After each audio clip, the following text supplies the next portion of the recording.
Hello and welcome to another amazing episode of Fool of a Took podcast, the world's only Lord of the Rings podcast that is filming an episode right now.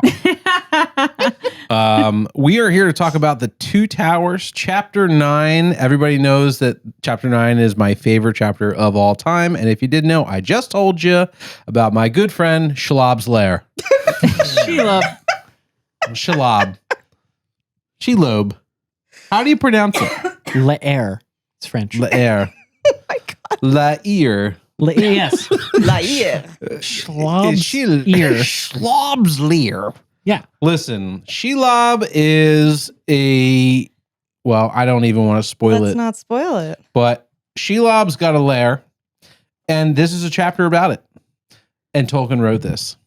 This is The Two Towers. Signing off. Forever. I'm running out of words to say. This is a dope chapter, guys. I really enjoyed this chapter. This is great. Something finally happened. Yeah. There was action. There was backstory. It all happened in 10 pages in about 6 minutes. Right? Like, Yeah. Like you really feel the fear through the writing. Like I was on the edge of my seat. So good. I have so many notes. Last week I had less notes. Now I have more notes. More things have happened. Do you hear this? That's me slapping my leg because shit's happening. Yes! I love it. He's so My thigh excited. really hurts right now from doing that. Well, that was dumb. Chapter 9, Shelob's Lair. Oh my God.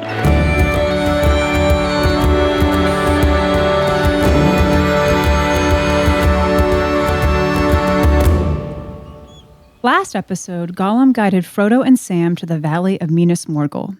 As they approached the Tower of Sorcery, it erupted in thunder, and a large army led by the Lord of the Nazgul emerged. The Black Rider halted suddenly, as if the ring called to him, and Frodo began to reach for the ring against his will until he touched the phial of Galadriel and broke the spell. The Wraith Lord and his army continued on their way. Gollum urged the hobbits to hurry onward, and they hiked the treacherous stairs of Cirith Ungol till they found a crevice to rest in. Frodo and Sam fell asleep and were awoken by Gollum, who Sam accused of sneaking around. Frodo offered to release Gollum from his promise to be their guide, but Gollum declared he must guide them to the end. Perfect. Yeah. It was nice and succinct. Kind of long. Could have been shorter. Fuck off. No, I was atmospheric. actually talking about the book. What? Yeah, fuck off. It's got appendices, man. There's parts of the book you don't have to read, you get to read. That's very true. I like the way you phrased Actually, that. yeah, that's it, guys. That's the appendices. Please do it. Well, this chapter was one of those parts. Whoa, rude? I'm assuming you did not like this chapter? No, you get to read. You don't have to read. Oh, No, like you it's a have to treat. read. I might have Yeah. not heard the end of your sentence. I think It was she the other way around. assumed what you said, and then she mansplained back to you. That's what this is like? Yeah. That's so much easier. Yeah. Just nod along.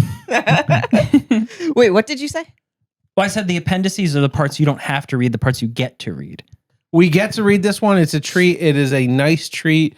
The Two Towers, the first 11 chapters were great. The next 9 chapters were, interesting. They've been a bit of a slog. There's a slog is the exact word I would use. Yeah. Well, I mean, he's painting the picture of where Frodo and Sam are and what they're going through. Totally. This is an emotional journey, and every step is pain. Because the Fellowship of the Ring is kind of about Frodo bringing the ring to Mordor. Yeah. And then the Two Towers is trying to get the fuck into the most evil place on Earth, on Middle Earth. And that shouldn't be a small feat to get into the fortress of the Lord of Barad-dûr. Like, Yeah. that, it should be a problem. It should be a whole thing. But for a quick recap, the whole reason they're here is because this is the path. This is the final part of their infiltration into Mordor.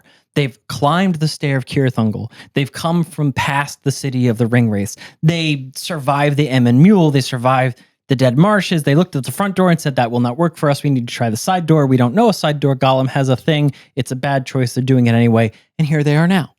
What we're really witnessing at this very moment is the fruition of all of Gollum's scheming. Because you've all wondered, What is his plan? What is he going to do? Sam doesn't trust him. You shouldn't trust him. I hope you didn't trust him because he's had a plan the whole time. And this is the moment where we get to see what it is. Because even Frodo has said, whatever Gollum's plan is, we have to work through it because we have no choice but to use this goblin to get us into Mordor. And here it is. Here's the surprise. And it's fucking wild, right? I don't know if you guys had Shelob on your bingo card, but damn. So, yeah, seriously. So the chapter picks up in the same breath as the last chapter ended. Gollum saying, we gotta go. And now he's saying, let's fucking go. And what they do is they are ready to enter the tunnel at the top of the pass of Cirith Ungol. This is the final stage of their journey before they reach the actual peak, the highest point, and then they begin descending into Mordor. And it's a horror of a hole in the mountain.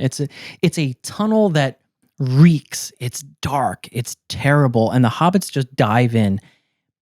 And the darkness in this place is so complete and so utter and so absolutely beyond their reckoning that they immediately think of Moria.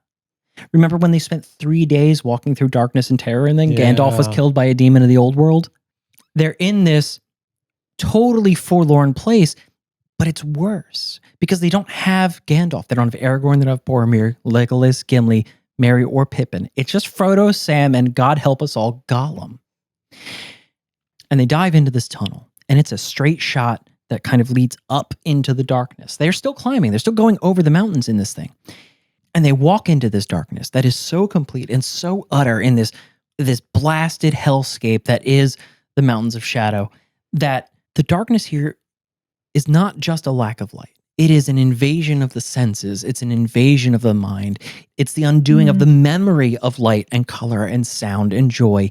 It's as though they are drinking this darkness in and it's removing parts of them. Their entire existence becomes this horror in the dark where all they have is a sense of smell. And that is left to punish them because this tunnel reeks like a dry sewer. Moria was scary because it was big and empty and dead. This place is scary because it's small and it's close and it stinks to high hell like an orc cave.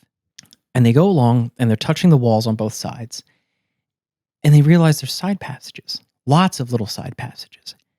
Sam says, like, this is some kind of orc warren, some kind of maze. Like this is an orc hole if there's ever been an orc hole, a nest. And they continue because they have no other option. And that's the thing to remember. No matter how bad this gets, there's no going back. Backwards gets them nothing. There are no other options. And they can't see anything, right? It is utter blackness.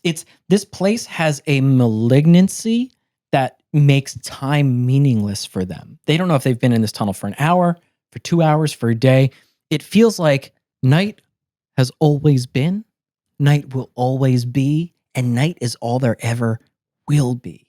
That's terrifying. Yeah. I don't love that. No, it is a timeless, stinking hell. No matter what happens, they have to go forward. And as they continue down this tunnel, these side passages, the stink gets more intense. There's a malignancy in the air. There's an evil that's getting to be physically oppressive. And all of a sudden, Frodo is touching the side of the wall and it opens into the space. And then he realizes that this is the place that the stench is emanating from, that this malignancy, that this terror, that this anger is coming from. And he reaches over and he grabs Sam and he says, just run. Just go. We just have to get past this and run. And have you ever been a child and there's a scary room and the lights are out, if you're ever afraid of the dark, and you're like, all I have to do is run past it and I'll be safe. I'll get to bed. I'll be fine. Right. And you just run up the stairs. And then you don't look under the bed. You dive into bed and you put your head under the pillow and everything is fine. That is the strategy that the hobbits try. You know what it was for me? And I know a couple of people that have had this similar experience where I didn't really have the interior of the house with that creepy feeling where you just suddenly have superhuman speed as a kid. But it was when my parents would say, it's trash night, take the trash cans down. Yep. And I would walk to the creepy dark side of the house and I'd drag the trash can down in the front and I put it by the curb. And then it was 2-3 steps from the curb into the house, Mhm. even though there was a full 30 feet in between the curb and the front door. Yep. I like fucking done. Legolas on the snow, Uh-huh. just right up it, Yeah. like Yeah. Like all of the conscious parts of your brain shut off, yeah, and you just wait for the adrenaline to drop and consciousness returns. You're like, oh, I'm here. This is fun. exactly. I didn't die. It's so creepy. Right. And that's the strategy they employ. They just run past it. And they get to the other side of this nightmare. And for the first time, the passage has split. It's forked. And they can't tell where the main branch is and where a side branch is. And Frodo says out loud, like, a wrong choice is going to kill us. But we're supposed to have a guide. Where's Gollum? Because Gollum went ahead of them a little ways, and he'd been doing this like creepy, heavy breathing thing for a minute and doing the hissing that he normally does, generally being the weird shit that Gollum is. Sometime in the mind-bending horror of going past that truly awful passage and the moment when they came to this fork, they lost track of Gollum. Now it is literally just Frodo and Sam in this endless night. There's no impression that there's any living thing in there with them, but there is this oppressive presence that they can't quite nail down. Because even Sam says, like, we have to go. There is something watching us. There's something with us in this place. And so they pick a path. And they walk up to it, and it's rocked in. There's like a rock collapse or something. This is not the path forward. This is the wrong choice that's going to kill them. And at that moment, Sam says, this is a trap. This is it. This was Gollum's plan. Whatever the fuck is in here with us is going to kill us. And in this moment, the thing that's in the darkness with them reveals itself. Frodo and Sam hear from behind them and above them this like hissing, venomous gurgle, this awful noise of something large in this space with them. And they freak all the way the fuck out. Sam's brain continues working in a way that mine would not have in this scenario, because he thinks all the way back to the Barrow Downs, and he has this flash and he remembers Tom saved them last time.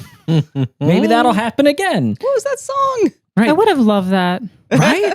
Oh, Tom, save me. All I remember, wait, Oh, Tommy boy. The boys are calling. the only part I remember is ding a dong dillo. Could you imagine, like, Just Sam screaming in the darkness. ding a dong dillo? It's like you can't.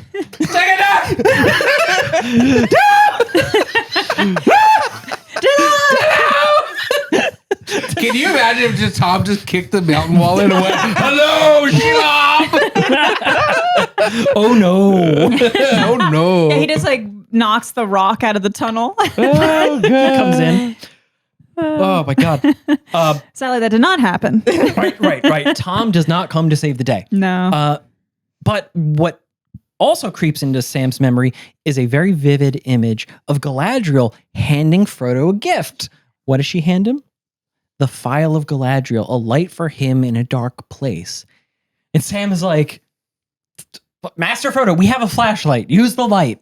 So then Frodo reaches into his like breast pocket and pulls out the Phial of Galadriel, the star glass, this gift, this light. And he remembers he has this power of the West, of ancient light, of ancient elven magic. And it's this sort of self-feeding cycle where he remembers the light and the light gives him hope. And then as he gains hope, the light grows and it grows brighter and brighter and brighter. And then Frodo speaks in tongues.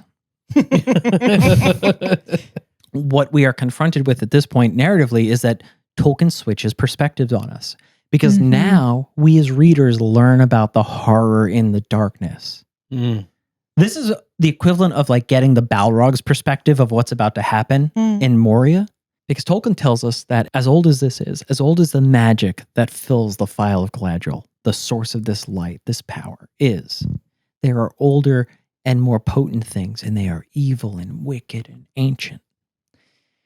And this thing in the tunnel that has trapped Frodo and Sam in the mountains of shadow is one of those things. And this thing is so evil and ancient. It's heard these elvish words before, because when I said Frodo speaks in tongues, I meant he spat out some elvish. Yeah. As he's wont to do. As he's wont to do, because he knows just enough elvish to Donde está las biblioteca? And frankly, this thing in the darkness does not care about the elvish power. It's known elves. It's ancient. What? I just picture Sam in the cave going, "Where is the library?" Sorry, I got caught up in that fantasy. No, it's fine. It's fine. Because, Sam can't read. Actually, he can. We learned that. He writes very long poems and songs, so He he does. definitely. He's basically Eminem. Honestly, you could do worse. Yeah, Eminem could do worse too. yeah. Whatever this thing is gloating over trapped prey. There is no escape for the hobbits. There's nothing. And the hobbits run. And this thing follows. And it's having fun with them. It manifests itself as these two big, multifaceted red eyes that just grow in power. And as it grows in power, the hobbits become more terrified. And Frodo realizes that at a certain point, you cannot run from a bear. You have to turn and fight it. And he snaps a little inside and he plants his feet and says, Sam, we can't run. We have to face it.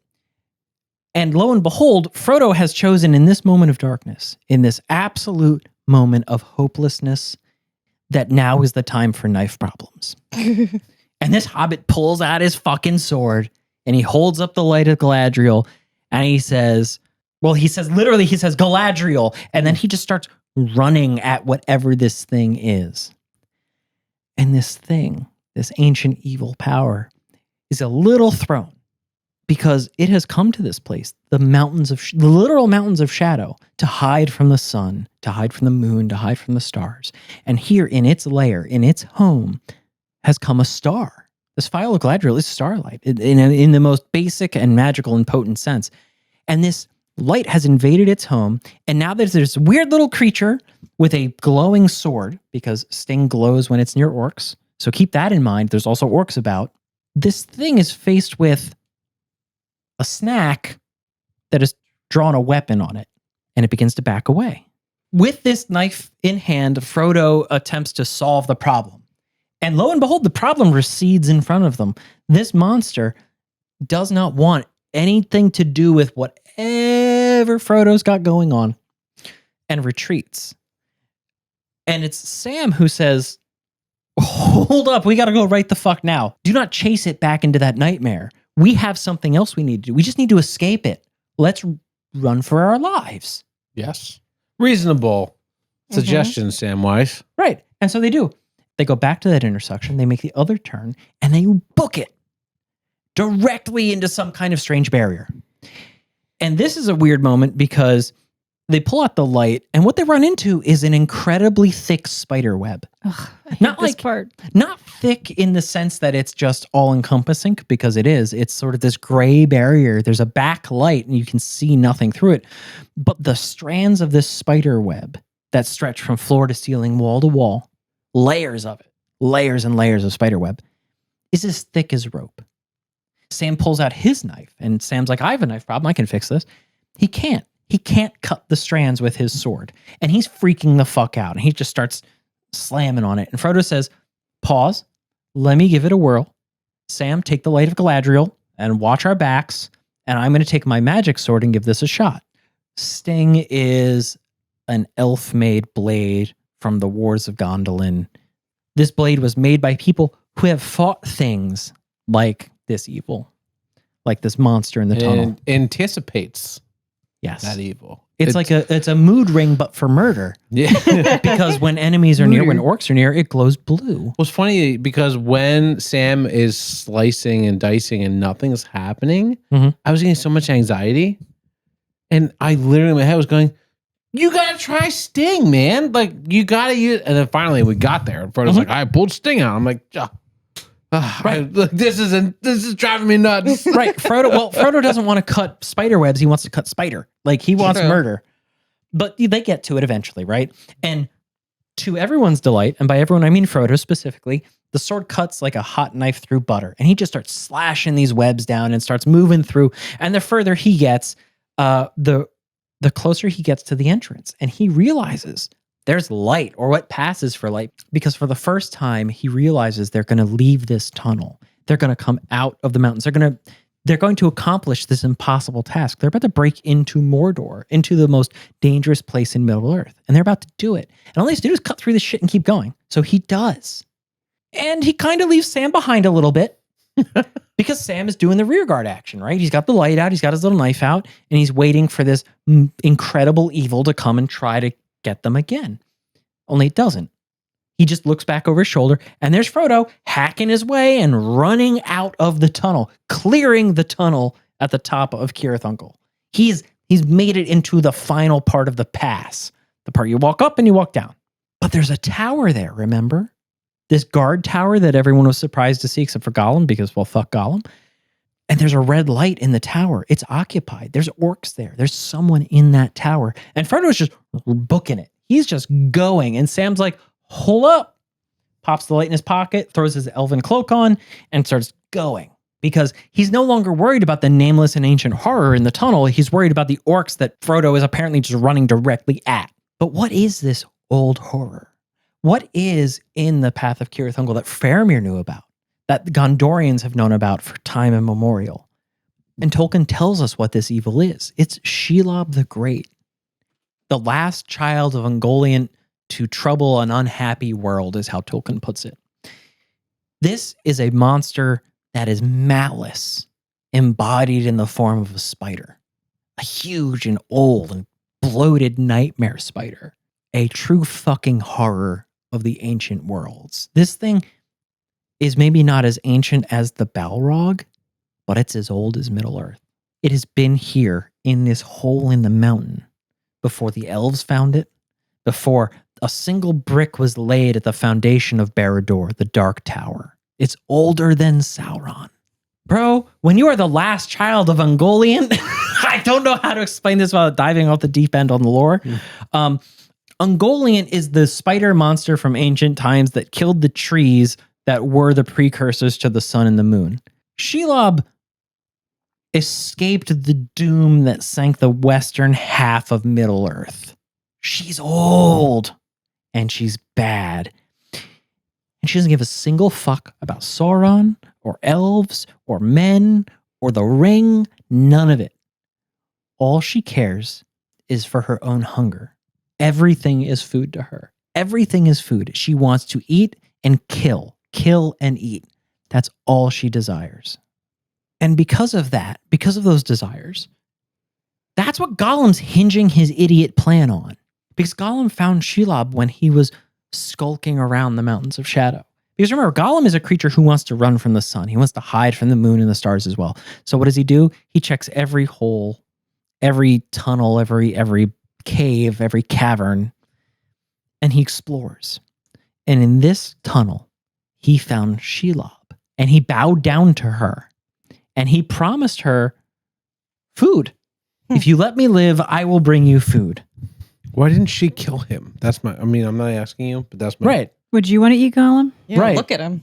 It's like, you got to look at Gollum and you got to say, this is a bad meal, but it's promising me 3 good meals. You wouldn't eat the skinny chicken. But not only that, he always says that the ring took everything, he is nothing. She wants something. I feel like she's more of like a soul eater, not just like physical eater. Yeah. Also very true. But the point is that this is Gollum's plan. He's going to bring the hobbits to Shelob, this spider demon of the old world. She's going to kill them. And because she doesn't care about the ring or anything else, she's going to cast their clothes and their dirty little bodies away when she's done eating them. And then maybe, just maybe, Gollum gets to paw through the ruins of Frodo and Sam, find the ring. Yeah. And then he's got Precious. Then it is Lord Gollum, Gollum the Great, Lord of all things, who is going to punish everyone. That's Gollum's whole plan. So we're watching that in action. But Gollum's not the only one who knows that Shelob is up there. Faramir and the Gondorians not the only people that knows there's something evil in that mountain range. Sauron knows Shelob lives in Cirith Ungol above the pass. And he's pleased as punch. Because if you have to have a guard dog, a demon spider of the old world is a pretty good bet. And you know what? If it only costs you a couple orcs every now and again to kind of feed it, yeah, sure. Because again, Tolkien does this really fun thing where he offers us a new perspective. For a moment, we get to see into Sauron's mind and how he views this nightmare monster. Yeah. Sauron calls Shelob like his cat. The fact that Sauron knows what a cat is like, I don't know. I loved that. Right? The second mention of a cat in the books. Right. The first was Aragorn. Right. But we've never met a cat. Right. They're more elusive than even Sauron himself. Right. Right. But that's the relationship Sauron has with Shelob. It's just this like weird guard animal that he sort of like feeds prisoners to sometimes, feeds orcs to. And he's perfectly content because if you've got to have something watching a vulnerable side door, it may as well be this thing. It may as well be Shelob. Yeah. And Shelob gives 0 fucks about Sauron. 0 fucks. She's older than he is. She's possibly more evil than he is, which is a whole story. But but she just wants to be fed.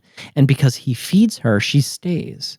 And because she's there, she eats anything that comes through. And she's a great guard cat, which honestly, I would never trust a cat to guard anything.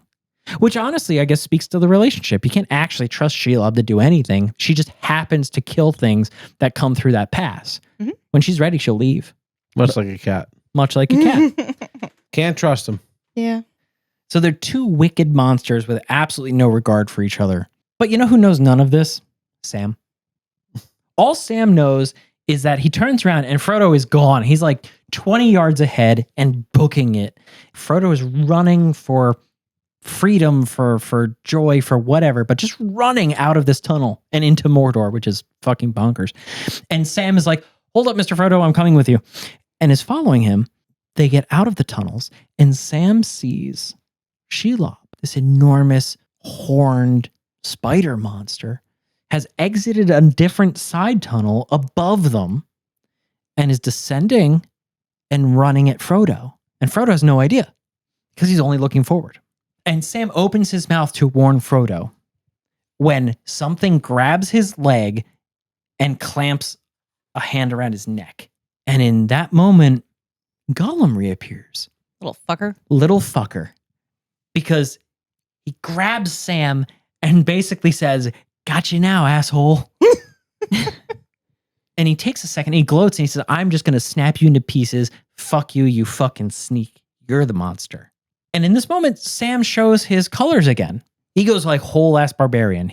He is infuriated by the idea of this treachery. He's infuriated that Frodo is in danger and he can do nothing about it. And he resolves in that moment to simply kill Gollum. So he does. Or no. But he gives it a real good try. He wiggles, and even Gollum is not ready for what has just happened because he regards Sam truly as a fat, stupid hobbit. And he just hates him. But Sam wiggles and he's fast. And Sam is armed. Sam gets his sword out in one hand, in his walking staff that he got from Faramir in the other hand, the one with the iron head on it. He wiggles around and Gollum just barely manages to grab onto the sword arm and twists the sword out. Sam just kind of does a little jujitsu and throws himself backwards with Gollum rolling with him. They hit the ground. Gollum's on the bottom. Sam's on top of him. And Sam just starts beating him with this stick as hard as he can. And he tries very hard to shatter Gollum's arm. And then he tries very hard to shatter Gollum's head. And the stick breaks, and Gollum lives, but is clearly overmatched, and he's not ready for this shit. So he disengages, he jumps to one side, and he starts to try to escape, and Sam takes his sword and is like, the fuck you do? And runs at him, and is chasing him. But Gollum disappears into the darkness. And Sam is huffing and puffing, and he takes a second, and he realizes, fuck, I forgot something. Frodo. I forgot Frodo. My master. Right. Shit. And that's when the chapter ends. God damn it. I was like, we can't read ahead. I just wanted to keep going. I legitimately wanted to keep going so fucking bad. Right? Right? Yeah. Because, guys, the next chapter is the last chapter of this book. This is the penultimate. This is the penultimate chapter. I learned that word last time. And the ultimate. The beginning of this made me not love Frodo. The beginning of this chapter, he's got a real guy wearing sunglasses at a dark party kind of vibe. Oh my God. Where he's just sort of like, it's fine, man. We're just going to walk in here. And Sam's like, I don't think this is a good idea. Yeah. The vibe is off. And Frodo's like, stop fucking with my vibe, dude. And you know what? Sam was right. Sam has been right the entire time But what about was the- Gollum. But what was the alternative to turn There around wasn't an and face alternative. Have some common Witch sense. King? No, she's right though. Like, and you, I mean, you're both right in that Frodo recognizes that there are no options, but instead of being proactive or creative in finding solutions, he shrugs his shoulders and walks into death in a different flavor every chapter. Yeah, he does. He But I think does. this says a lot about his character because he would rather choose to walk into the unknown danger than to face what he already knows. Yeah. Well, It takes a certain set of bravery to know how terrible it's going to be and choose to turn around and go back to that. He just keeps moving forward because he doesn't know how bad it's going to be. And there's like a sense of naivety there that's just pushing him through. Frodo has an incredible sense of duty, and that's what's driving him, right? And it comes from a place of love because he wants to protect the world and protect the people he knows in particular. But Frodo is a very introspective character. Because remember, he leaves everyone else, not because they can't help him on the journey, but because he couldn't bear to bring them to this horror and to see anyone die. Yeah. And those are two different ideas. So since this was a chapter about a spider, I just want to know what we're dealing with here. What's everybody's thoughts on spiders? Do we have any arachnophobes here? I am very pro spider. Pro spider. Okay. That's good. I don't kill spiders in my house. Mhm. I try to set them free if I find them. Our cats love to eat them. There's a lot of spider bodies left as like traps. We could use you a know, big cat in this chapter. sacrifices. But I love spiders. We have a big All cat. of our front bushes are covered in cobwebs. And I refuse to clear the cobwebs because I'm like, that's where the spiders live. Yeah. Last year I went to battle. If you guys remember, last summer, I went to battle. We had a bunch of bees that moved into our garage. Yes. Ooh. yes. Well, they were more Remember like this? wasps. They weren't really bees. Ooh, No, wasps they were and bees. They yellow were not jackets. wasps. Like they, yellow jackets. they were bees. Like honeybees? Yeah. They weren't honeybees. They were honeybees. Okay. Bees are Honey cute. I was bees. stung by Wasps them. I are know from what kind hell. of bees Wait, they hold were. on, hold on. Were they fuzzy or were they? They were fuzzy. I know what a yellow Oh. jacket is. As somebody who's lifelong afraid of bees and allergic to bees, I know the difference between the different kinds of things that fly: the bee, the wasp, the hornet, Pigeon. all of them. And my allies in the garage had cobwebs everywhere, and every day they were catching 3 to 5 bees a day. Wow. That's good. And after a few months, there were no more bees. What'd you pay them? I gave Bees. them the bees. So you are Sauron. Yeah. I said, you guys can live in this garage. I won't kill you, You can but stay. you got to earn your keep. Yeah. Keep And the garage they did, safe. dude. They did. The bees are gone. Wow. What about you, Pat? There's two kinds of spiders: indoor spiders and outdoor spiders. Outdoor spiders, bad. Indoor spiders, tolerable. Wow. Is the only difference where the spider is located, or are there some spiders that ought to be outside spiders Oh no! that might be inside? If an outside spider comes inside, it needs to die. Okay, so what makes it an outside spider? If it scares me. Fur. Oh my God. Fur. See, for me, when I was a little kid, spiders loved to bite me. So I'd have these terrible spider bites and they bleed. They were painful. And so I personally have a negative relationship with them. But the only ones I really will tolerate or like are daddy long legs. Okay. I think they're so sweet and I'll save those every time. It's just because she reads smut.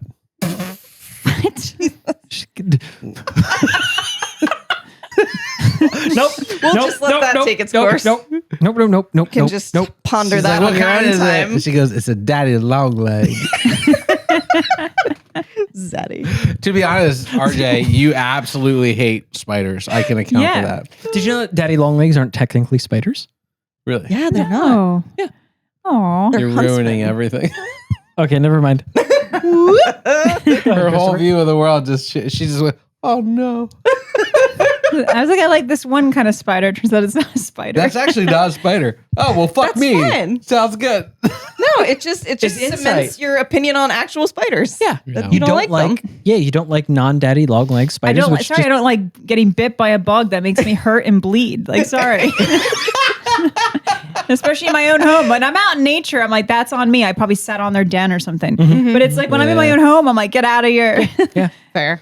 I like certain spiders can live in the house. Well- Again, inside spiders and outside spiders. Jumping spiders, I think, are the cutest fucking things in the world. Oh, I they're love so jumping cute. spiders. And the little ones, they're perfectly okay to live in the house. Yeah. The big ones get gently relocated to the outside. Here's a question. If suddenly you guys were in Home Alone and the tarantula was crawling on your chest or face or something and you were laying on the ground, would you scream Yes. like Marv? Yes. 100%. Or would you be like, that's fine, it's a spider? I would open my mouth, but not to scream. I would put a gun in it. I already know your answer over there.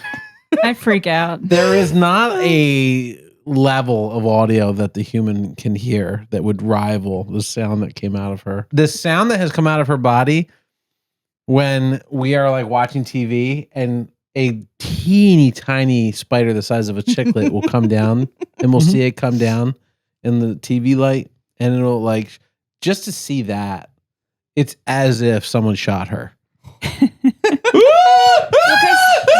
Because they always come towards me. They want to bite me. This is fair though. I've Spiders. also had spider bites. They are the fucking worst.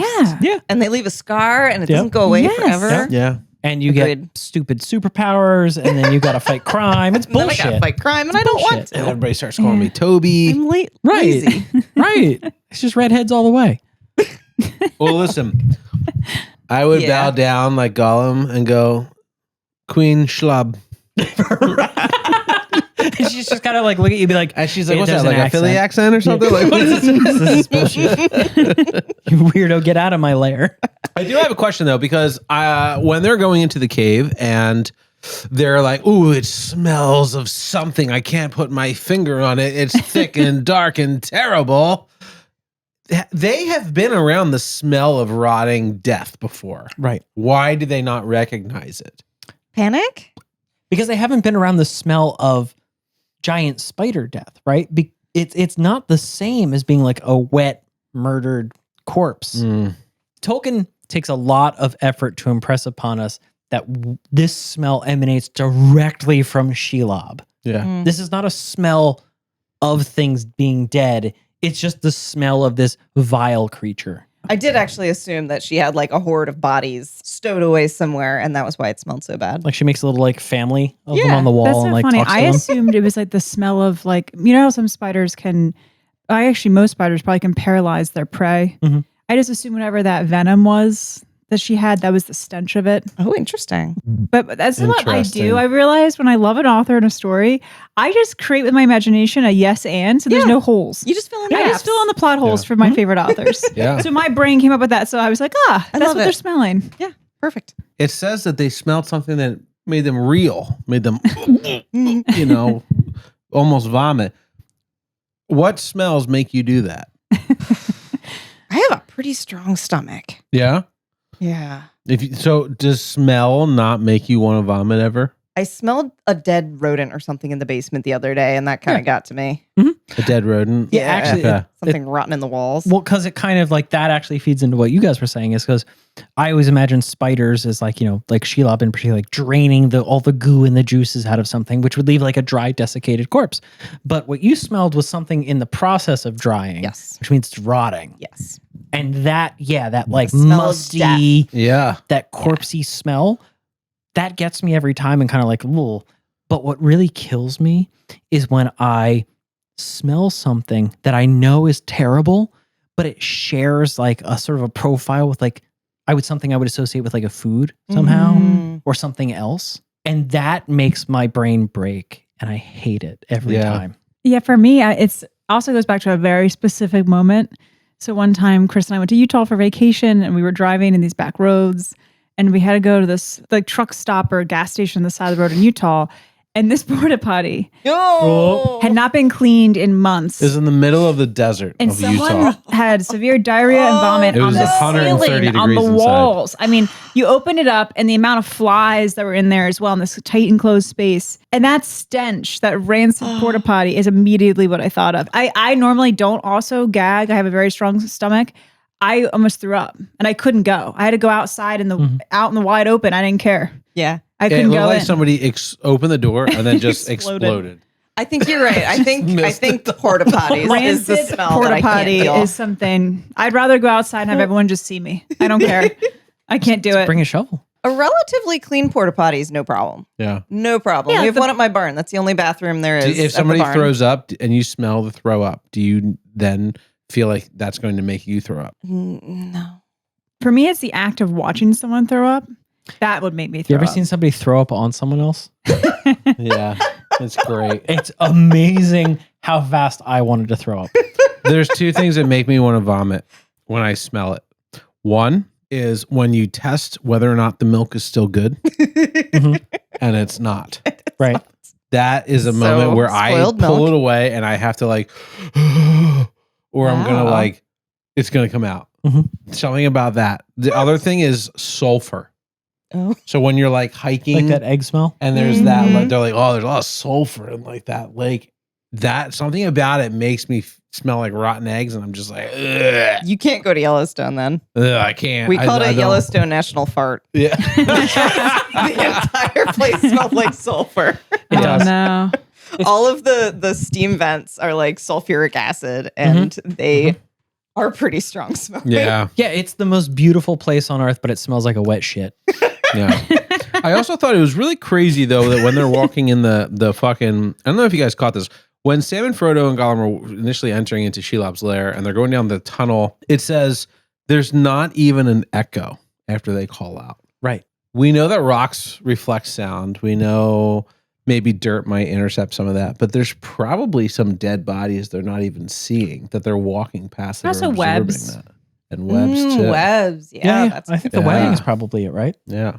Well, I think at first it's just like a clear path, right? And then it splits. So Yeah. And they feel like tentacles. And they don't know what it is. yeah, but like furry things. Like, wow, I don't know, man. something's blocking the sound. Yeah. It's And they just, even I was do assuming it was like the darkness was so thick that it was also just cutting out their voices. When they compare in their minds, Well, light Moria. doesn't do that, but I know, but it like the not darkness, to get all like realistic in a the fantasy darkness book. is literal in this fantasy book. The darkness is the physical. shadow is a thing. Yeah, Yeah. yeah.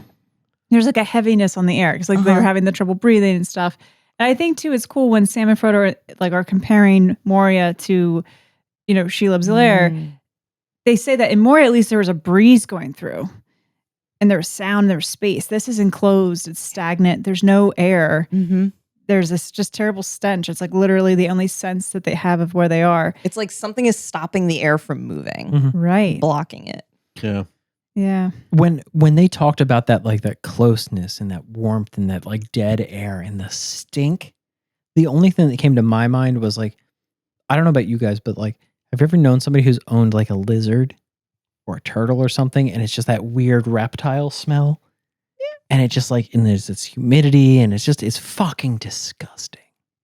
I had lizards. Fucking Wasn't disgusting, but I do know what you're talking about. Yeah. Oh, there was a smell. It wasn't so bad. There was a Pat. smell. It wasn't so bad. Okay, well, real quick then. So speaking of Hate when they're, lizards. smelling these disgusting smells and they're in this enclosed space, and then they finally hear like the gurgling and the bubbling and the venomous hiss, Sam immediately thinks of Tom Bombadil, which I thought was so interesting because as a reader where we are in the Two Towers, I thought, why wouldn't he go to Gandalf? And then it dawned on me, they don't know Gandalf is back. Correct. They still think Yeah. Gandalf is dead. And it just hit me how much that the first book, I feel like instills all this hope and it makes you feel, like they might actually pull this off. And now in book 4, that is just gone. I feel like all of that hope and triumph we had has left us as readers. And now we're feeling very hopeless. And I feel like you just realize how strong the enemy is and how long it's been there and how it's just been working its own plans this whole time. And you kind of just are on the edge of your seat. Like, I don't know actually if this is going to work out, no matter how many successes they have on the other side of the map. Especially if Frodo keeps yelling out in tongues. That was a weird moment. That was pretty weird. Yeah. Yeah. Did anyone Frodo else look up speaking in what tongues. he said? No. So I'm not going to attempt the Elvish. I will. A star. Chris is gonna say it. I think the only word I I can will say is say it. Elenion. Ready? It's Aya, Aaron, Dill, Elenion, and Kalima. I love it. Which anyone who's seen Indiana Jones knows that is what you yell as you have your heart ripped out and lowered into a volcano. Kalima! That would be an amazing That is crossover. amazing. Honestly. So that's what I thought of when he said that. And I went, oh no, Frodo! You're in the volcano! Get out! That is so It kind funny. of works, actually. That really works. And then Indy runs up. He's like, "Hey, kid!" It's perfect. Short Round's like, no. Yeah, short The round. boulder is actually a spider. Indy, no. Frodo, no. So, what does it actually mean? It just means Hail Arundel, brightest of stars. Yeah. Oh, nice. It just says, as though Arundel had himself come down from the high sunset paths with the last Cimmeril upon his brow. So he's not necessarily the name of the light or the star, but he had the, do not go into all the lore and all that stuff. He had the light on his brow, like he took it. I'd love to go into the lore, but she's right. So, Arundel was a person that's now kind of the sun. Possesses the Silmaril that essentially capture the light that is now the sun. All right. So Guys, this story is really fucking cool. So he has power. He has like light it's a power. little more complicated than we can easily explain.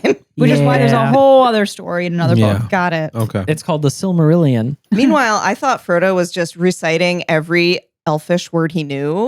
Panic. Kind of like Gandalf at the door, at the gate. Just like, something will work. Yeah. He was like, potato, velociraptor, ruler, chair. Bathroom. Nothing happened. The evil beast. And Shelob's like, what the fuck is wrong with this kid? Yeah. I don't think I should eat this one. He seems off. Yeah. So, like I kind of mentioned earlier, they keep comparing where they are to Moria. And there's a certain point where Tolkien, as the narrator, calls Shelob the Watcher, capital W, which made me think back to the Watcher in the body of water right in front of Moria, which is not the same creature as Shelob.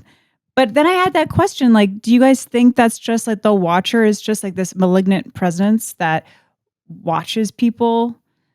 Is it just It's a like a big guard. big scary thing in the dark that watches people. it could be a And guards something. Yeah. Right. It could either be like a spider spirit or it could be Like like points. a Cthulhu type creature in the lake. You know what I mean? I thought that was really interesting because my whole life I always Point thought it was guard. just the Watcher in the lake. Yeah. But here it's on, like half of the chapter. It says, but the hatred of the Watcher, capital W, lurked behind them.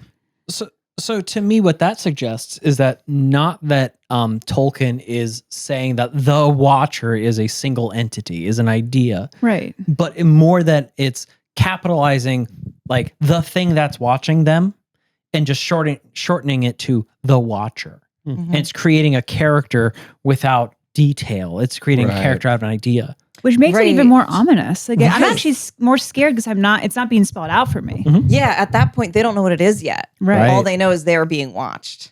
Yeah, Yes. and it's Okay. same with Moria. Like And they they didn't hear know it. what was watching them Yeah. then either. And each time it was really bad. Yeah. Yeah, I just thought that was an interesting point and like kind of throw back to Moria. Mm. Yeah, so like that's really cool because one of the things that we loved about Moria was Tolkien's like he showed off he's a horror writer, and we kind of got the callback to that. We got a flavor of that here, but this is more action oriented, right? This is more like they are fighting a thing, they overcome it with a gift, and then they run off. Moria was nonstop horror that ended in a death, and that's different, and it's worse. Question. Did I read it correctly that there's a difference between Sting the blade glowing blue when orcs around and Sting the blade catching on fire? Because it's never, ever been described this way. Every other time it was that the steel has glown with a shade of blue. This Yeah. time, the rims had a blue flame appear from them. Like I don't think that he had Sting out when the Balrog came because they were focused on running. But I wonder if he would have pulled out Sting if it would have been in glowing. Like you were in front of, it glows blue for like a level 2 fucking orc, but it sets on fire at a level 10 enemy. You know what I mean? Aragorn's sword. I was just gonna say, yeah, that's the only other Catch time I fire. can think of a sword being on fire is Aragorn. Sorry, I wonder if it was more of like a turn of phrase. Like instead of the whole sword glowing blue, there were like flickers of flame around the edge that turned blue. Or that the intensity went from a light to a flame. In that, congratulations, you guys made it to Mordor. You can't swing a dead cat without hitting an orc. Like that, to me, was always the message. It was not that like there'd been a fundamental change in the properties of Sting, but that the proximity of orcs is undeniable. That you are very firmly in the Fucked. land of the enemy. You're very firmly fucked. That's more words than Tolkien's ever written about Sting. It's a lot to describe. I mean, when he even said for the first time, he's like, hey, it turns blue when orcs are around. And we just moved on. We never did any explanation or anything. So Tolkien was very much like dropping a fucking tic tac and going, that's it. That's all you get. He spent a lot of time writing about Sting in this chapter. I'm taking every single thing at face value, but he's writing a lot about Sting in this chapter. And it's really interesting to see the Sting as a character has had a bit of an arc. Yes. Pat looks like he's exploding to say something. I am, because you're right. There is an arc here. Hey, give me Sting. Chris, thank you for handing me Sting, the prop we have hanging on the wall.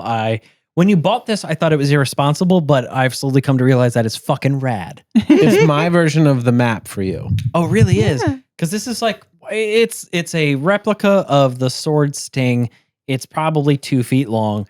It's fucking Sharp as shit. Oh, it is absolutely It razor is a sharp. fully sharpened razor blade. We used it to cut a brownie once. Well, it is. I think it's cut both Chris and I on different occasions because we play with it like this. I'm just going to balance it on the table above my feet. But the point of Sting and the relevance in this chapter is that, do you know why it's called Sting? It came from Bilbo, who called it Sting after he killed a bunch of spiders in Mirkwood in The Hobbit. No shit. It is the sting of the fly that the spiders couldn't get. Interesting. Mm-hmm. Flies don't sting, they bite. Well, They kinda Laura, sting at the beach. Stings when you can't get your prey, though. but the other thing Feel is, the burn, it do you stings. guys Yeah. do you guys remember that quick line about Shelob being the mother of basically the horrors of Mirkwood and Dol Guldur, those spiders? So this is a family reunion. This is a family murder. Wow. So this is the sword that murdered a bunch of her own offspring. Right. Not that she gives a right. She Not- doesn't care about She doesn't them. care about She doesn't them. care about them.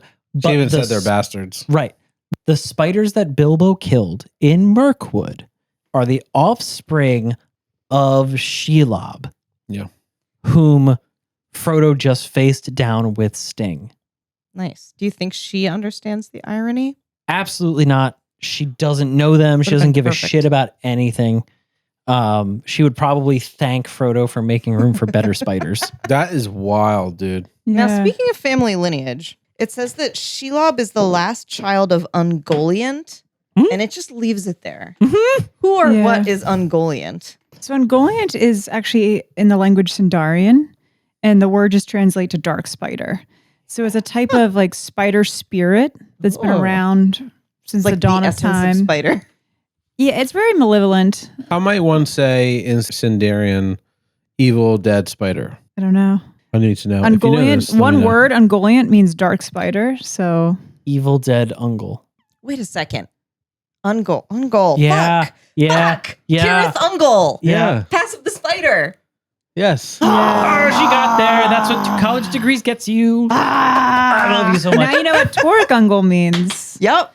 Tunnel Spi- of the spider. Lair. Lair of the spider. It's called Yeah. Shelob's Lair. Fuck off. Not I supposed got to, it now. Chris, we're not supposed to call it that. Shelob is the name of the spider. So Yes. it's like, yeah, Shelob is the common name. yeah. Fun. Yeah, dude. It took a while to get there, but we got there. That's cool. Tolkien's a linguist. Yes, Yeah. he is. Ungoliant is the evil spider that basically precipitates the end of the old world in a way that very much drives all the action and creates Middle Earth as we know it. Interesting. It is an amazing story. It's super cool, but it's kind of deep lore. So right after they get trapped and they're like stuck in the corner and, you know, they realize that After the fork. after the fork and Sam is like, this was his plan all along about Gollum and he's really upset. When Chris and I were reading together, I realized that my book had a different word in it than his. What? So when Frodo is saying, you know, I still feel they are looking at me or thinking about me, making some other plan, blah, blah, blah. And then he was like, Sam's anger is rising. He goes, tripped in the end is what my book says. Tricked? Tripped. Tripped. Tripped. Tripped in the end. Chris's book says trapped trapped in the end. In the end. Which I think that's just an old like British way probably to say the same thing. Like I think that's the same meaning. It's on page 706. But mine said tripped. And then when we listened to the audiobook, it also said trapped. That's I think wild. they Adult version? changed. I think they changed it to make it more sense for Americans.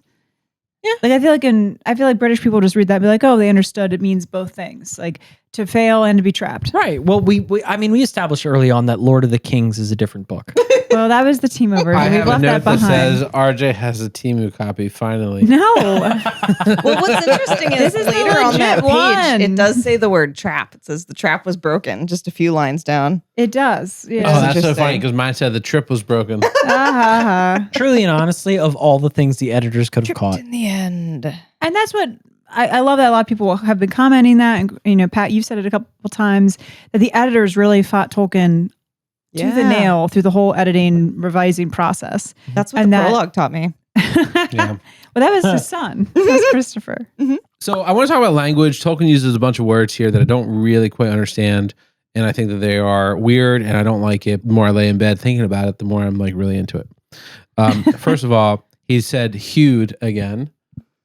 And I knew exactly what it meant thanks to you guys. So thank you. Big That's a ups to you great word. guys. Yeah, made a lot of sense. And it was like, oh, Frodo hewed the cobwebs. And I was like, oh, to chop into little pieces and destroy its form. Got it. Oh, instead of that guy back on Helm's Yeah, Deep, and I was thinking about R.I.P. Yeah. Yeah. You know, Hewed come on. always makes me think of a saw just because it's like a 3-letter word that ends in W. So I just replace hewed with sawed. For me, it's Oh, like that's farming, like, hewing the grass or the corn or Yeah. The second thing that he says was, the wheat. I miss Hammer. That's scythe. That's scything, yeah. the second thing that he says was a great rent was made as he cuts the webs. Mhm. You went as if that's normal. Explain. So what he was doing was increasing the property value No. No. by removing the spider webs.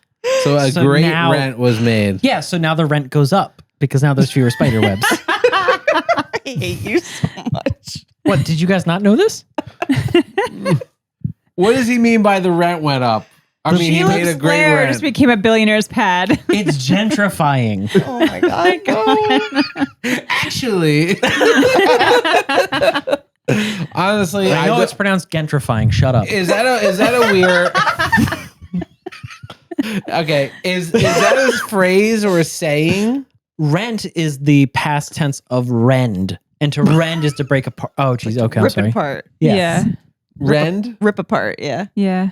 Yeah. Are you fucking with me? No. No. I'm over that. I'm being It legitimate. does feel like it should have a W in front of it. The for rent some part, reason. when he was talking about increasing the value of the property, that was him fucking around. But Right. I now what don't he's like saying this. is the truth. Right. Also, is huger a word?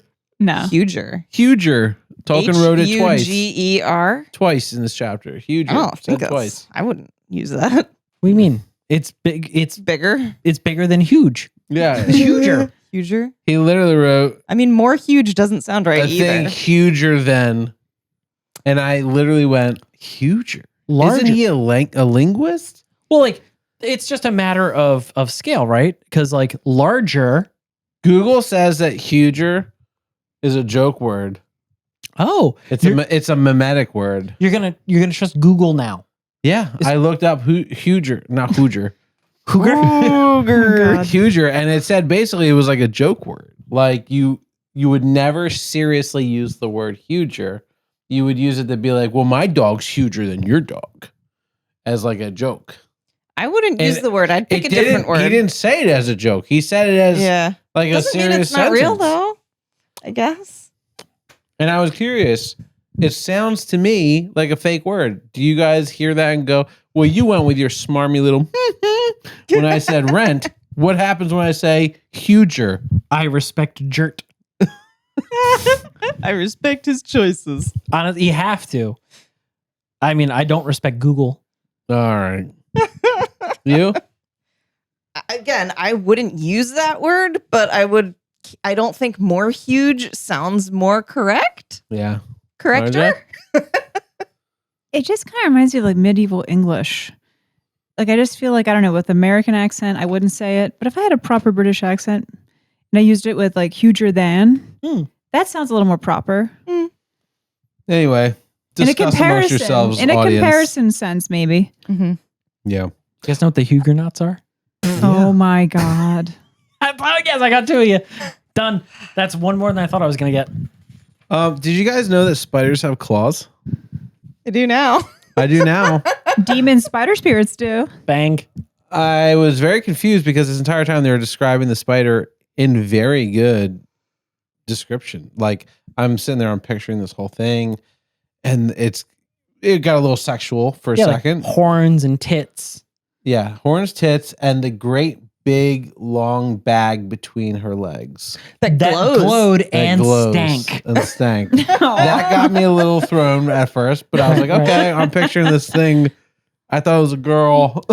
I was really thrown off by the She's glowing. got testes. What's going on? And then all of a sudden they said, and even the horns. I was like, okay, I'm seeing the horns, I'm picturing this thing in my head. But then when they said it was like, and obviously at the end of her long legs were claws, and I was like, what? Maybe like a single claw?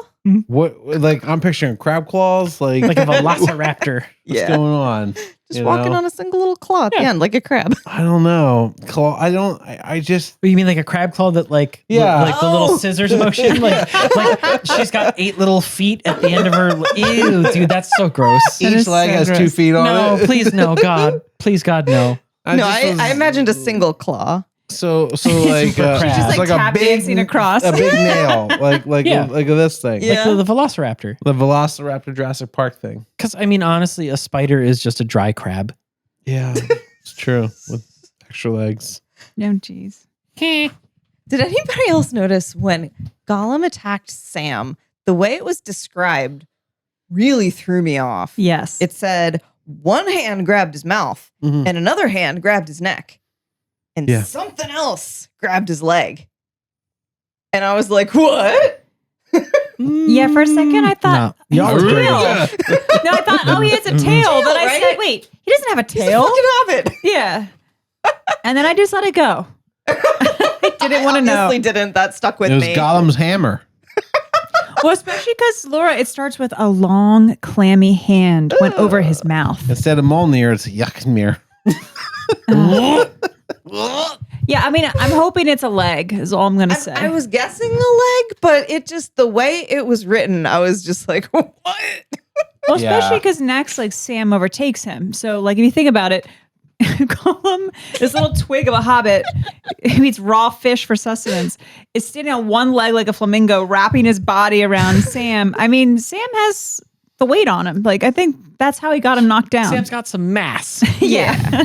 Speaking of mass, real fast. There is no God. Next. I did not appreciate the fact that Tolkien reminded us approximately 14 times that Sam was fat in this chapter. Oh, yeah. No, that was just He was like, if only Gollum did not realize he was facing a sturdy hobbit. Well, I mean, it was to his advantage. Yeah. yeah. Well, I mean, when you wrestle, you want to be above weight. Yeah. Actually, that's what I was reminded of. Like high school wrestling, how it goes in weight classes. Mhm. I was just imagining like somebody from the highest weight class wrestling someone from the lowest weight Oh, yeah. class. Yeah, but I mean, That's if you get not fair. to sneak up on somebody to throw them in a chokehold, that goes a long way. True. Do you guys? Element of surprise. when it says he spat on Sam's neck, Yeah, I was so relieved because the first time they fight, Excuse? he bites him. Gollum bites him in the beginning of book 4 Uh-huh. in the immediate tackle. And in this, when he's finally ready to kill him, he thinks he's winning. He thinks he's going to get the precious. He's just wrapping him up in his body and spitting on him. I'm like, thank God. It gave Sam a chance. Yeah. In a moment where there's no hope left, I'm like, I'm so glad Gollum forgot he had teeth for 5 seconds there. Because it's the only way that Sam kind of I bet wins. they're sharp teeth too. Yeah. Yes. I bet he's like Well, filed them down. he barely even bit him. And like Sam had this gaping wound. And Frodo's like, come on, Sam, you're fine. Don't hurt Gollum. And Sam's like, what the fuck? In the beginning of this book. And now Literally bleeding. it's time for Gollum to win, to kill. And he's just wrapping him up in a hug. And like he forgets he has teeth. I'm like, thank God though, because this would have been game over. Coulda ripped his UFC neck out. When he jiu-jitsu put shit. his hand on his neck and his throat and had something on his leg, I'm like, he's going to rip his throat out now. With He's his gonna make teeth. Sam tap. Oh, God. Well, like that's something I that. don't know if anyone else felt relieved with the spitting, but I did. Yeah. Well, I mean, it was gross, super gross. But Gollum even has this revelation when Sam throws him that like Gollum knows Gollum fucked up because for once in his long and wretched life, he gloated before he had both hands on his victim's throat. Right. And if he just squeezed Sam into that long good night, it would be a different story. But he had to get the last word in. He had Right. to call him a sneak. Right. Yeah. Yeah. Speaking of eating, Who said that? Well, speaking of the end, speaking of Shelob fucking mowing down on some hobbits. Right. some tasty morsels. Biting and spitting and eating. Listen, Please don't do that. since we're talking about eating other humans, that's lowercase h. Oh, that makes it fine. No, run with this one. This is amazing. People would deserve love to to know see where where this is this going. goes. Listen, I am. We are all listening. We're all listening. listen, stop talking. How to dig yourself out of this hole. Dig up, stupid. I just think that now is the perfect time to feed me, okay? To a spider. God. Done. Wow. Wow. All right. Owen Wilson in the corner over there. Wow. Oh, wow. Oh, wow. Oh, wow. All right, this one's really exciting. It's a great surprise, and you can look at it in 3 seconds. Ready? 3, 2, 1. Bang! Sorry, did I scare you? Oh, shit! Oh my God, it's Shelob. Dude, that's fucking awesome! It's got googly eyes. You guys have to see how many googly eyes I put Oh on it. my God. That is dope as shit! That's 10. I'm so glad that somebody said spiders are just dry crabs because the whole plan for tonight was to make Shelob out of crabs. And she has a claw. This is freaking awesome. This is oh my amazing. gosh. So yeah, we actually made Shelob out of crab cakes and crab legs and a million candy eyeballs. Laura has made a crab the size. Well, Laura has made a spider out of crab cake the size of a plate. I love the googly eyes. It's my favorite And we part. got actual crab legs coming out of the crab cake with some googly eyes to represent Shelob's eyes. That's right.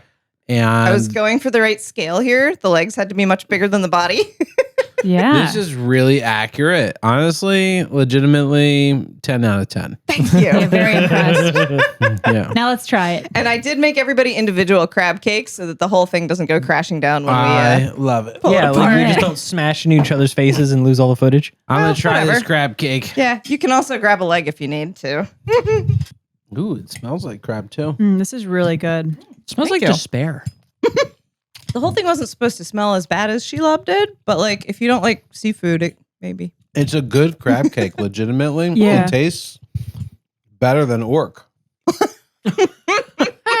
That's good.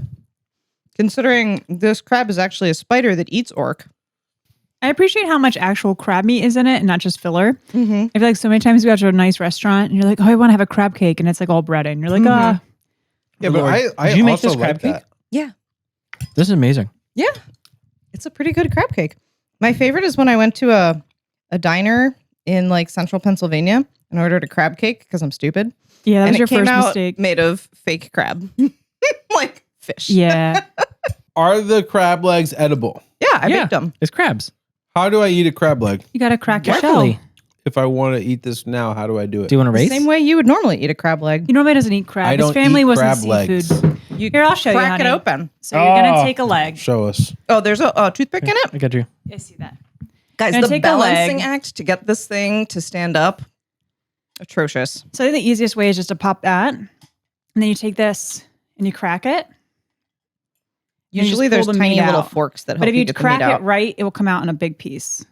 So for the people at home who are not watching the video, RJ just dismantled Shelob's left arm Mhm. for fun and Jay's profit. showing us how to pick crabs. Also- Pat, could you remind us of what Shelob sounds like when her arm is dislobbed? See? I feel like that was so accurate. That was great. Thank you very There was much. gurgling. That was very there good. was hissing. That was very good. It You scared want the to cat give away. it a try, Chris? Yeah, I'll try it. I'll Really try it. good. That's just going to be an amazing Here, take clip. this one too. Okay, I now have 3 microphones. Has 3 of the 4. Wait, hold I'm on, a hold the whole Lauren. I finished it. I'll hold mine. That's okay. I'm a producer. I can do this. Okay. They're really good. I feel like the podium at a press conference. You are the podium. I love that. Do you want to try one? Yes. Do you want me to hold your mic? Yes, please. All right, so I Break just it at the joint. Yes. why do you break it at the joint? So it can't run. So you can suck that little piece. Oh god. You can if you want. Or now Break just it in break, half like Chris, this. break that part in half. What are you laughing at now? Guys, break it in half, and then when you pull, the whole thing comes Very out. nicely done. And then there's the the lipstick from the dog. Oh God. Eat the lipstick. You're a wretched animal. Crab Oh, it's good crab. leg. Very good. Oh yeah. I don't know how to do this. No, just put your lips on it and suck. There you go, babe. Got the lipstick. For our listeners, Chris was trying to open a crab leg for the first time. Ugh, I'm not very good at it. We went to Baltimore and we did blue crab. He struggled. It was not great. The smaller the crab, the more work it is. Yeah. You gotta get But those that big means- RJ crabs. was like, so this is going to sweet. be the best fucking crabs you've ever had. And I was like, all right, this sounds good. This is cool. And they were like, just so you know, if you get the blue crab lunch, it's like $70 a person. And I was like, ooh, exciting. This is cool. And then I proceeded to smash 5 crabs into bits and pieces. I hewed them. Good job. And I had about a tablespoon and a half of crab That meat is I ate. not Yep, true. yep, that's what it feels like. And I was like, You what the gotta work for fuck your was food the point of this? when you eat crabs. And they were sooks too. They were the females. They were really good. Thank you. Oh, look at that. Mm. That's picking crabs for his friends. That's really nice. Well, You're listen, this welcome. is the perfect spot to end chapter 9, Shelob's Lair. Of the 2 towers, we have 1 chapter left One in final the 2 chapter? towers. I Holy cannot believe it. We shit. are moving along. We are almost 2/3 of the way done this podcast. This podcast is a read-through podcast of the Lord of the Rings. Anything we do after the Lord of the Rings is just a fucking gift to our listeners. That's right. Yeah. We are 66.66% of the way. Well, you know, we will. 710 Next pages. week we will be Yeah. 66.66. We're almost done. This challenge feels insane to me. I cannot believe the fact that we are literally next week finishing the 2 towers. I cannot believe I it. feel like we just started it. We have Yeah. 15 pages left. of I'm the 2 so towers. excited because 2 things. 1, that means that in the next 2 weeks, we're going to watch the 2 towers. My favorite of the trilogy. I can't wait to watch this Oh movie. Yeah. my god. Holy shit. You fucking nerds who think you know the story because you saw the movie. Yeah. This is going to be one of those moments. I love it. Oh, it's going to be so good. Oh. You guys are going to love it. Second thing that's crazy is that in the next 3 to 4 weeks, we're going to start the Return of the King. Yo, there's only room. That's crazy. I feel like we Unbelievable. literally just finished the Fellowship, but in reality, we're just finishing the 2 towers. Yeah. I'm so thankful for this. I'm so thankful for our listeners. I'm so thankful for you guys. I'm so thankful for this crab that gave its life so that I might have more strength. Yep. I'm going to need it to outrun Shelob. If Shelob was the name of the badass spider, this thing on the plate is named Shelob. Crab lob. That's what's going on. I don't know. No, you don't want to eat the Go crab. ahead. It's got candy Oh. eyes. Go ahead, Pat.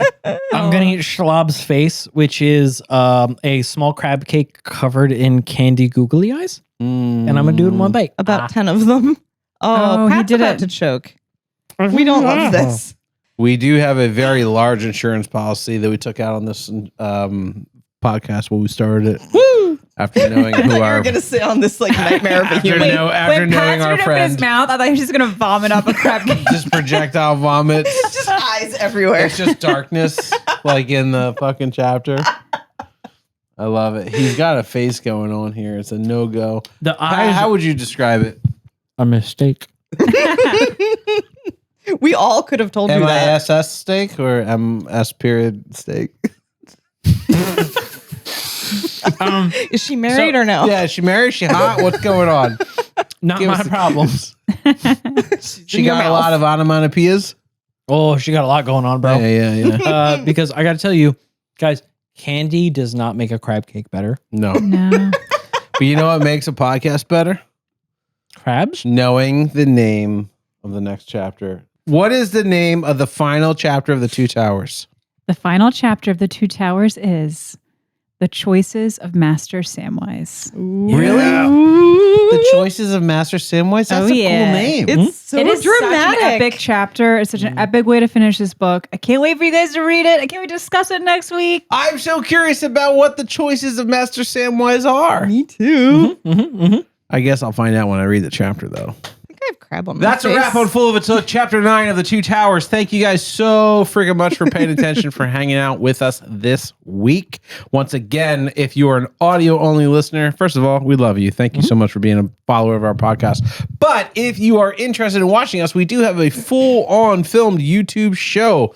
YouTube, Full of It Took podcast. Go check it out. If you're a video-only person, and for some reason you only watch videos of us, first of all, kind of weird. Second of all, we have audio only, and it works great when you're driving. You can listen to our podcast while driving. Did you know that? It's a new technology. Check it out. Third you, of all, Chris. ratings. We've gotten a couple reviews and a couple ratings so far. Sorry, that claw attacked the fuck out of me. Crab leg on the floor. We've had a couple people that have reviewed and rated us. Thank you so much. We really appreciate it. If you get a chance and if you're interested, we work very hard to make this show as entertaining as humanly possible for our listeners. If you like it, give us a 5-star rating. We would really appreciate it. Heck yeah.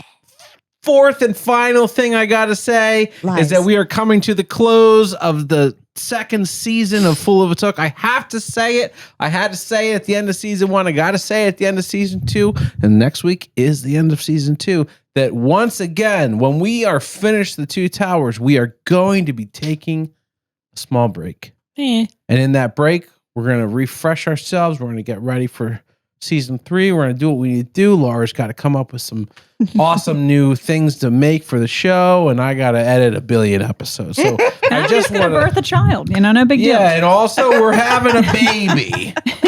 So we're going to need a second to figure that out and how that works with the show. But Pat's we gonna just... sit on his ass. Pat's going to sit around. I'm not going to skip leg day anymore. That's my contribution. Yeah, and so I just want to remind everybody, just like with season 1 going into season 2, there will be a break, but just like season 2, we will be back. Easy. And I know this is literally a joy of my week every week, is just to get together and talk about this book with my friends and the love of my life. It's really special because, my future son is getting to be a part of this. Yeah. We are 4 hosts, 5 humans. This is Full of It Took.